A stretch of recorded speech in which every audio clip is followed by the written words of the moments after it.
देशातील सगळ्यात मोठ्या ऑटो एक्स्पोचं आज दिल्लीत पंतप्रधान नरेंद्र मोदी यांच्या हस्ते उद्घाटन झालं। आज पहिल्याच दिवशी मारुती सुझुकीनं त्यांची पहिली इलेक्ट्रिक कार ई विटारा बाजारात उतरवली आहे। एकदा चार्ज केल्यावर ही गाडी 500 किलोमीटरचं अंतर कापेल असा कंपनीचा दावा आहे। जूनमध्ये ही गाडी भारतीय रस्त्यावर धावेल।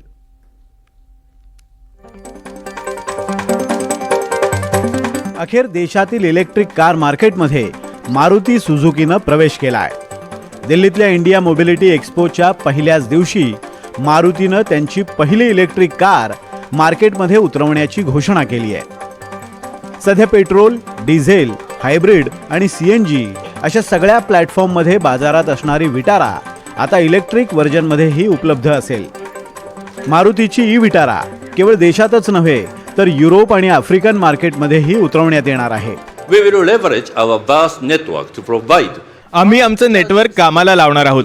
पहिल्या टप्प्यात देशातील 100 प्रमुख शहरांमध्ये 5 ते 10 किलोमीटरवर आम्ही मारुती सुझुकीच्या ग्राहकांसाठी एक चार्जिंग पॉइंट तयार करणार आहोत। त्यामुळे बॅटरी उतरल्यानं होणारा मनस्ताप आमच्या ग्राहकांना सहन करावा लागणार नाही। याशिवाय देशभरात 1000 शहरांमध्ये 1500 नवी इलेक्ट्रिक वर्कशॉप्सही तयार करत आहोत। त्यामुळे ग्राहक निश्चिंतपणे इलेक्ट्रिक कारमध्ये प्रवासाचा आनंद घेऊ शकतील। enabled service workshops covering over 1000 cities. मारुतीची ई विटारा ही तिच्या सेगमेंटमधील टाटा कर्व आणि हुंदाई क्रेटाच्या इलेक्ट्रिक व्हर्जनशी स्पर्धा करेल। या स्पर्धेसाठी ई विटारामध्ये 2 बॅटरी पॅक देण्यात आलेत। एकदा चार्ज केल्यावर ई विटारा 500 किलोमीटरचा प्रवास करू शकेल। गुजरातमधील हनलपूरच्या सुझुकीच्या फॅक्टरीत या ई विटाराचं उत्पादन पुढच्या महिन्यात सुरू होईल। पण तिची किंमत नेमकी किती असेल याबद्दल कंपनीनं आताच माहिती दिलेली नाही। To the core of this EV, the battery pack.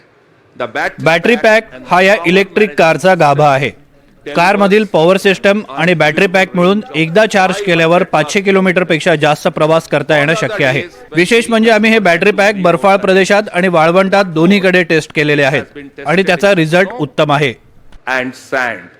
In fact, every test we throw at this battery pack, it came out with flying colors.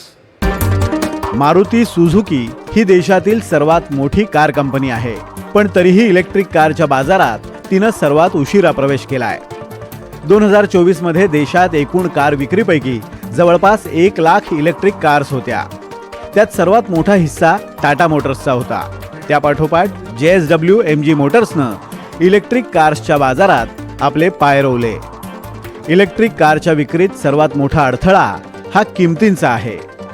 आता मारुतीच्या प्रवेशानंतर या गाड्यांच्या किमती कमी होतील अशी अपेक्षा आहे, पण त्यासाठी जूनपर्यंत वाट पाहावी लागेल। Bureau report, NDTV Marathi.